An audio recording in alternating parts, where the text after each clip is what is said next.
देखिए, कुल मिलाकर मोदी जी की सरकार को 6 वर्ष हुए हैं। 5 वर्ष में एक जो खब्बू बल्लेबाज होता है ना, राहुल द्रविड़ जैसा, वो पहले पिच देखता है, बॉलर की बॉल की गति देखता है, उसके बाद फिर जम के बल्लेबाजी करता है। 5 साल में मोदी जी ने पैर जमाए और 6वें वर्ष में वो सारे काम किए जिसके नाम से भारतीय जनता पार्टी पहचानी जाती थी, जिस विचारधारा के कारण भारतीय जनता पार्टी पहचानी जाती थी, चाहे वो धारा 370 हटाने का विषय हो, चाहे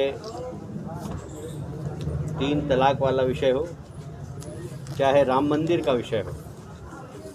इन सब बातों पर जिस तरीके से निर्णय लिए हैं प्रधानमंत्री जी ने, मैं समझता हूं कि 2020 इस देश के इतिहास में स्वर्णिम अक्षरों में लिखा जाएगा।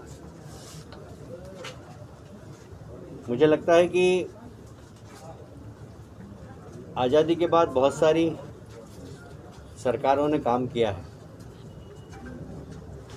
पर पोखरण जैसे विस्फोट के कारण अटल जी हमेशा याद किए जाएंगे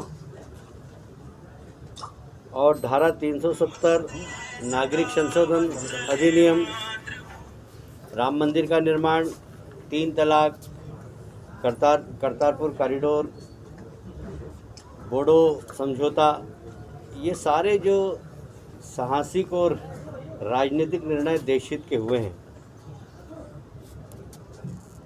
इस नाम से मोदी जी इतिहास के पन्नों में अपना नाम दर्ज करा चुके हैं। मैं समझता हूं कि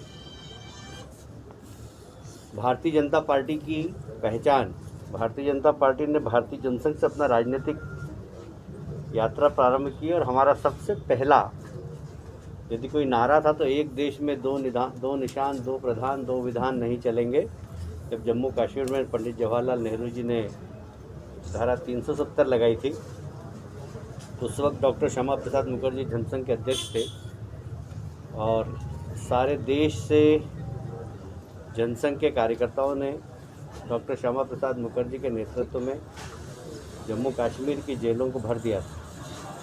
वहीं पर डॉक्टर श्यामा प्रसाद मुखर्जी का बलिदान भी हुआ था। संदिग्ध परिस्थिति में उन्होंने अपने प्राणों की आहुति दी थी। इस देश की एकता और अखंडता के लिए शायद किसी राजनीतिक दल का पहला बलिदान था तो डॉक्टर श्यामा प्रसाद मुखर्जी का था और भारतीय जनसंघ का था। और इसलिए कहा जाता है कि भारतीय जनसंघ ने या भारतीय जनता पार्टी ने हमेशा देश के लिए राजनीति की। मोदी जी कहते हैं देश पहले दल बाद में, तो हमने हमेशा देश के लिए बात की, देश के लिए काम किया और देश के लिए निर्णय लिए।